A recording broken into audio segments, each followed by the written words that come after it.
Hello everyone, I hope you're all doing well. First off, I'm trying out a new camera, so I'm not sure if there's going to be any audio or video issues, so apologies in advance if any of those kind of pop up. I just haven't had a chance to figure out any settings that might need to be tweaked, so this is the guinea pig video. But this week I have a whole bunch of cool stuff that I'm hoping to accomplish, and I figured I would bring you along on the journey. So lately I've been in like a super DIY mood. Like on the weekend I took an extensive amount of time to flip out my Joy-Con cases, and there's just all of these little projects that I've been doing. It's been keeping me busy, and for me it's a lot of fun. So a lot of things this week that I'm hoping to do are also in more of the customization and DIY vein of things. So in the last studio vlog you saw me like redo this whole area, and I have finally thought of a couple of projects I want to do to complete this whole section and improve it. I'm hoping within the next few weeks to finally do an updated studio tour. It has been something. I think I have filmed an updated one. Like the last studio tour that I did was when I first moved into this studio, which was like 3 years ago. I'm not sure. It was many years ago, and a ton of stuff has changed. Like when I filmed that, I had basically just moved in, and it was like, all my stuff is in here, here's the new studio, here's a video. And tons has changed. And I think I have filmed an updated studio tour at least twice, but possibly 3 times, and something always happens. Like, I think the first time I wasn't super happy with the footage, so I refilmed it because there was a whole bunch of new updated things that I wanted to do, and there was something that I just never got around to editing that one, and there's always something, and so it's been this like nagging pain in my side that I just cannot apparently physically manage to post a studio tour. So I'm hoping finally, even though it's like constantly a thing, like I know like, oh, this is coming, or I want to finish this, and I'm going to film a studio tour after I finish that, and then there's always something else I want to make and add to the studio, and it's a never-ending cycle. So it's just finally, let's do these like a few projects this week, and then hopefully clean everything up a little bit and then film it. So the first project that I'm hoping to do, I'm sorry first of all if you can hear like a weird whiny noise, I'm 3D printing, like my printer's been going like mad because there's something really cool that I want to add, and you will see that once it's printed. But the first project, back to this desk area. The first project, I was sitting in here at night and I just thought, you know, it would be super cool if I underlit the picture ledge. Like these, this like white shelf here is actually one of like the IKEA picture ledges, just inverted, which may or may not be recommended. It doesn't really hold anything heavy, so it's working fine for me. But I'm going to like backlight, well not like backlight, but you know, just put some LEDs here to light up the underside of that. I have a whole bunch of extra ones from costume making, and also that light box up there.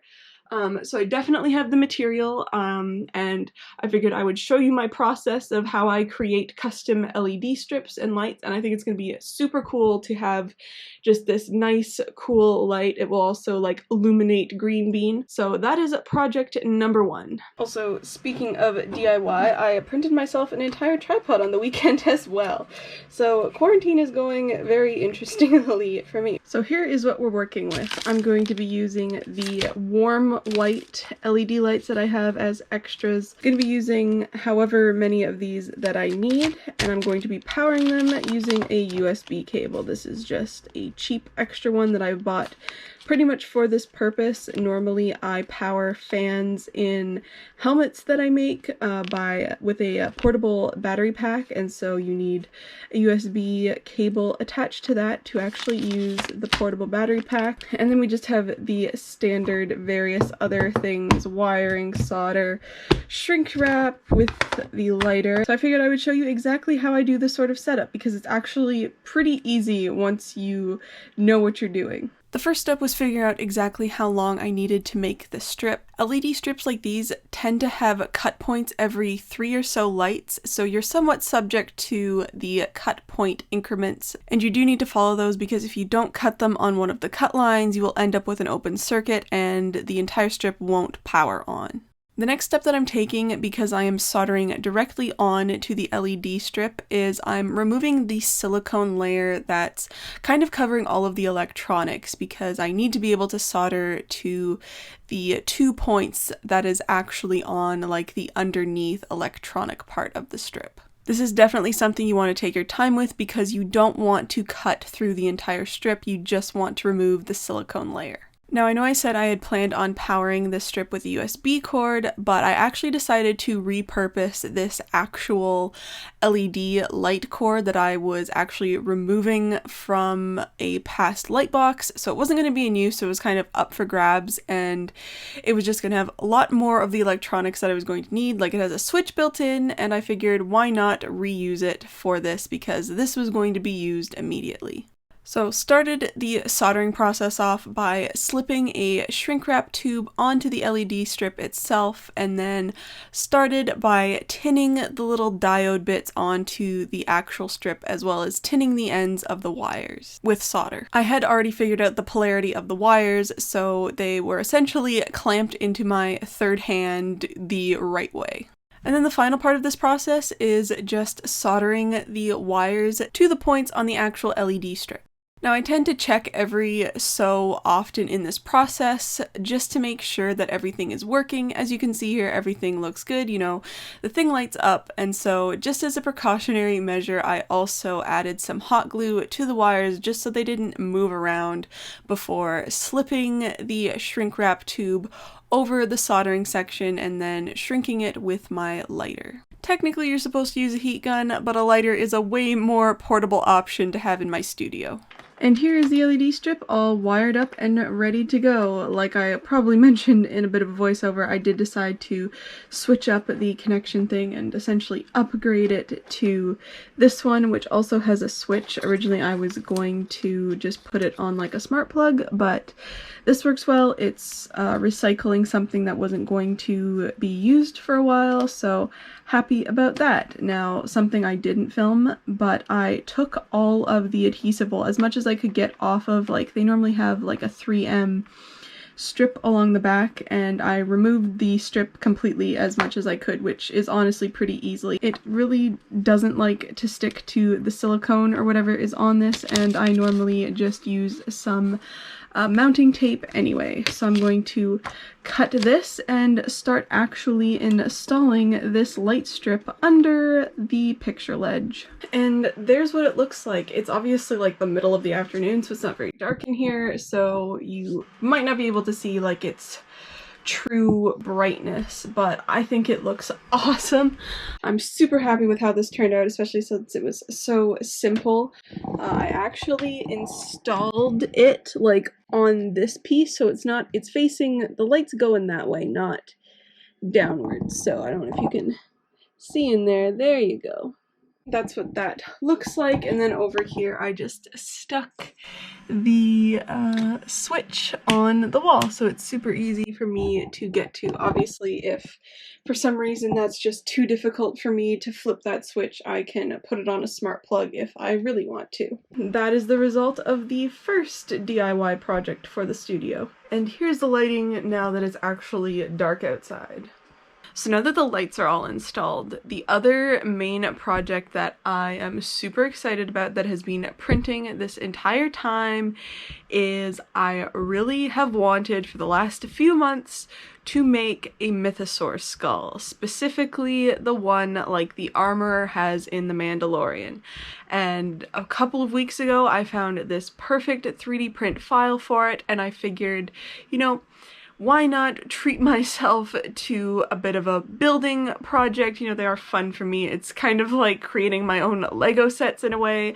I find it enjoyable, so that is what we are going to do. So for the plan for the Mythos Skull is going to be as a display piece on my studio door, little entrance piece. You know, I do make a ton of Star Wars armor, so it's quite fitting at this point. But yes, all of the pieces just finished, so I figured I would show you what they look like. So as you can see, it is in 4 pieces. Now I did custom enlargen this file. I will have the link to the file that I'm using down below if you guys are interested in making your own Mythos Skull. But I did make it essentially massive, and I have made a few modifications to it. Like I have, because it is so big, I actually scaled it to match the Regal Robot edition that they're coming out with. Although that is like $250 US, and this is costing me like less than 40 Canadian, so yay for DIY. But that is why it is this scale. It's about 17.5 inches long, and so because of that, I cut the model off just under the like nose bone area here, and then put some pegs just so that they can, I hot knifed some holes into both of them so that these pegs could fit in and just stabilize it further, because this is like a decently heavy model. I mean, like this piece on its own, I'm pretty sure took like 33 hours to print. Like it is massive, as you can see, and it is definitely hefty. It has a keyhole on the back, but I'm probably not going to use that. I'll go over how I'm going to hang this up when we get there. But yeah, the horns just slip in to these slots here. If I can do this with one hand, they do actually slip in very nicely without having to really do any work at all other than removing the support material. That, and then this piece into the front. So that is what that looks like. It looks super awesome so far. Like obviously it isn't done. I need to fully Beskar this up and, you know, fix the seams and stuff. But that is the base we are working with, and now I'm actually going to start assembling it. For assembly, I just decided to use some good old hot glue. I figured, you know, the size pieces and just wanting the adhesive to dry in a semi-rapid pace, hot glue was going to work perfectly fine. I also decided to take my hot knife and try and smooth out a bit of the edges just to get it to an even smoother point right off of the bat. So I've brought the skull down into my basement armor building layer, because this is where I have the space and the materials that I actually need to continue to finish this up. So first thing I'm going to do is add some of this wood filler into the seams to try and fill in the cracks as best that I can, and then eventually we will go on to priming it and just generally improving the overall surface quality of this and making it absolutely perfectly smooth. So I sanded the first layer of wood filler already, and it's looking pretty okay, so I'm going to go ahead and spray this in my preferred priming method so that I can actually see where I might need a bit more work.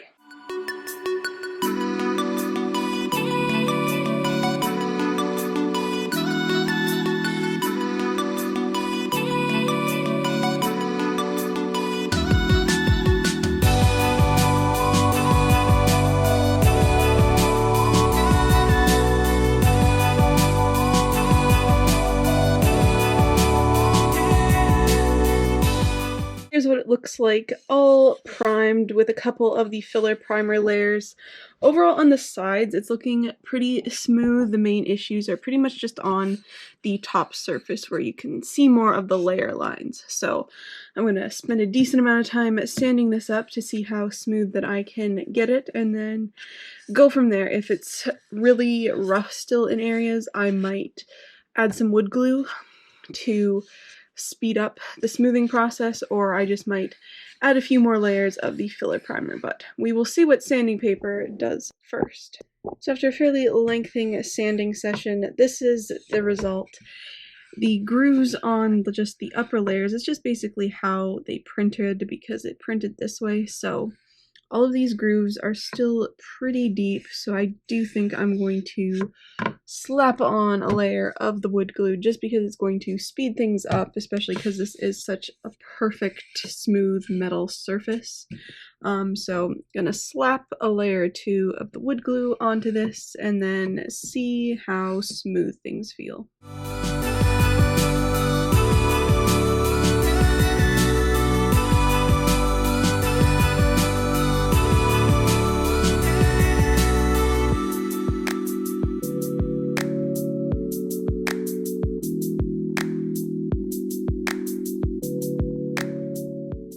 So I'm back in the studio clearly, and I think in between waiting for the wood glue to dry on the Mythosaur, I'm going to work on my third project that I wanted to get accomplished this week, which is coming up with a storage solution for these paints. They came a couple of days ago, and I have this idea that I want them somewhat displayed like these paints, but I want to make some sort of custom storage solution for these ones to go, like something that will fit under here and stay on this desk. Because these are gouache paints, which I know I could pan all of them, but I plan on keeping them in their tubes. And for me, the way that I end up using the tubes is if the tubes are out and I can see them and they're easy for me to reach. So that is my plan. There are 60 colors, and originally I thought of making it out of maybe foam core or plexiglass, but just feeling the weight of this box, they are pretty heavy. Like, my rough sketch of my ideas are in here, if I can show you that without spoiling everything else. So there was like my rough idea. I want them, you know, in a shelf unit thing, and I also want the shelves slanted slightly so that the tubes like staying in place, like they're very easy to slide in, and you know, they're not going to fall out because there's a slight angle to them. So what I think I'm going to do is I'm going to go on my iPad and model up something for me to 3D print. This is what I ended up coming up with. I measured the tubes and I decided on doing 6 rows of 10 paint tubes. And then of course I sent it off to my 3D printer for it to actually start printing, and for this I just used white PLA. So over 2 days of printing later, and here is the gouache storage. It looks incredible. Like, it is super strong, so this is not going to have any problem holding up those gouache paints, which is awesome. I also, in between waiting for that to print and waiting for things to dry, I made this swatch sheet so that I can put the tubes into this in the color order that they're going to be on this sheet. I did my whole little trick of finding like the digital swatch sheet that most art companies put out and just deleting all of the colors and printing it out on some watercolor paper, because I'm 95% sure that the color order that they are in on this sheet is not the color order they were in on the box, so that's going to be fun to reorganize all of them. Because these are gouache paints, I decided to start prepping the swatch sheet with a bit of black watercolor ground, just so that I could really end up seeing the opacity levels of the individual colors. So just wanted to explain what all of those black dots are, but I'm gonna stop here with the voiceover and let you just enjoy this swatch session.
So here's what the swatch sheet looks like all dried, and now it's time to get all of these tubes into that.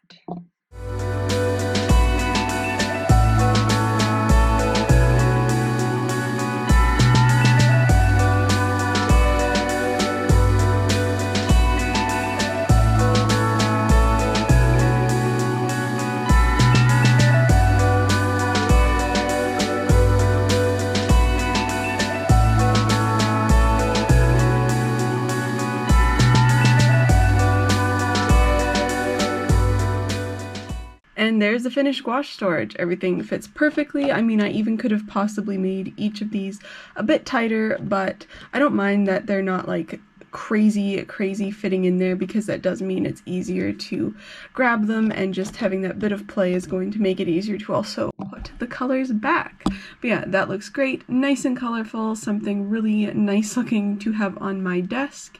And now that that is all finished, I guess I will be going back to working on the Mythos Skull. So a couple of layers of wood glue and spray priming later, and this is how it's looking. It's looking awesome. It's really smooth now, so I don't think I'm going to need to do any more wood glue coats, but I am going to sand this up again just to make it even more smooth, and then continue on with the final steps of the priming process. To start off what I'm going to call the beginning painting stages, I started by doing a coat of matte black spray primer. It's pretty much what I do with all of my props. The black just makes everything really pop, especially because this was going to be a completely metallic piece, and my original plan was pretty much to paint this in the exact same way that I painted my Mandalorian helmet, especially considering they are supposed to be made of the same material, but all of the spray paint cans that I used for that helmet, I could not for the life of me get to spray. It's not like they were completely empty or anything, they were just completely clogged. I tried to unclog them, it just was not working. I was kind of freaking out because, you know, that was my pretty much only plan, but I decided, you know, revert to what I had considered at one point, which was to airbrush the whole thing. And clearly that's what I did. Thankfully, my kind of guess as to what would be the appropriate color ended up working, and so basically this entire thing is one color, and then I just went over it later with a bit of highlighting just to really brighten up some of the lighter points, and then also a darker color in the more shadowy areas to give it a really awesome dimensional look. Alright, so here is what I'm going to call pretty much the finished paint job on the skull. So the base is basically this, which is brushed black metallic that I airbrushed on, as you saw. Originally I was trying to mix in some of this stuff, which is liquid chrome, but I'm an idiot and forgot that this is an alcohol-based paint. It's like super crazy, like mirror metallic, and I was kind of just trying to pull this a little lighter, but completely forgot that was alcohol-based, so it was like not mixing in at all. So the overall base is pretty much just this paint. And then I did just a hint of like a super watered down layer of this tin, which is just a slightly lighter silver metallic, and then to darken up some areas just because I felt like it didn't have quite enough definition, especially around the eyes and nose and just any deep areas. Plus I looked at a reference picture of this and you could see kind of like welding heat marks around the horns and stuff, so just any sort of shading. I added like a super watered down version of this, just matte black mixed in with a tiny bit of this, just so it wasn't like pure matte black. And yeah, that's what it looks like. It looks super amazing on this camera from what I can see. In real life, it's not quite as shiny as I would like it, so I'm gonna let this dry and then look at it in a few hours in the morning, whatever, and decide whether I am actually going to resin the entire thing or not, because that is going to be an in-depth process. So clearly I ended up deciding to resin the thing. Now, normally this would be considered somewhat of a strange step in the process, or just a completely unnecessary one, honestly, because the skull did look amazing on its own.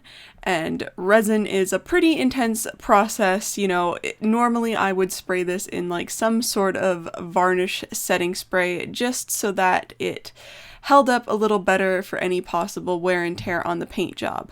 However, the reason I wanted to try resining this Mythos Skull is because the actual Beskar paint that they used for the props is a resin-based paint, and I really wanted to do a bit of a test to see if I could attempt to emulate the same idea using a similar process to this. So essentially creating a really interesting metallic finish and then adding the resin on top and just seeing if that would give it that same kind of perfect look that this paint gives, which, if you're interested, the paint that they apparently ended up using for all of the Beskar in The Mandalorian is the Imperial Surface Alumoluster, and it is an expensive paint, although I kind of really wish I had a reason to get some. Like, if I was building an entire Mandalorian suit of armor, I definitely would invest in this paint because it is literally the stuff. It is perfect. You know, the amount of money you would spend on multiple paints trying to get the same effect, you're probably going to end up close, if not over, the cost of this actual paint. So that is my reasoning behind this somewhat excessive and possibly unnecessary resining step. Although I will say it now because I'm not going to have a chance to later in the video, I think it worked, which is kind of crazy. It probably does not look as good as the actual Alumoluster paint, but the resin definitely gave this that like reflectiveness that all of the Beskar props have, which normally you would probably chalk it down to the metallic finish that it has, but it's actually the resin, because this thing just shines and reflects everything in it like a mirror. It's crazy and it looks awesome, and it doesn't really show up great on camera, so I'm going to insert some pictures later, but yeah, I would say this test was successful. So it's been over 24 hours, so the resin has basically set. Technically its full cure time is 72, but after 24 it's pretty much dry and everything is good, especially because it's not a very thick layer on this. And yeah, that's what it looks like. Hopefully the camera can pick up just how awesome this looked. Incredible in person. The resin definitely made it look even more like genuine Beskar. And so now that this is like all ready to go, it's time to mount it to my door, which this does have a keyhole in the back, but because I want it on my studio door, the door is hollow, and it's just going to be easier if I use some of these command strips, the picture hanging, like they're basically like Velcro. So I'm going to figure out exactly where I want this on the door and then stick them on to the back and get this actually on my door. Other thing I probably should do is actually weigh this sucker just to see, out of like pure curiosity, how much it weighs. So it does in fact weigh under a kilogram, which is, I figured, was about going to be what it weighed because it only used about a kilogram of filament, but the resin did definitely add a bit of weight to it. So if you're interested in how much it weighs, it is 0.917 kilograms. Now this is probably a bit overkill on the command strips, but I really don't want this falling down, so this is what the back of it looks like. And here is what the final Mythos Skull looks like on my studio door. And that is going to be where I end this studio vlog. I know it was a long one, so thank you so much if you made it this far into the video. I know I tried to do a whole lot of stuff this week. But thank you so much for watching, and I'll see you in my next video.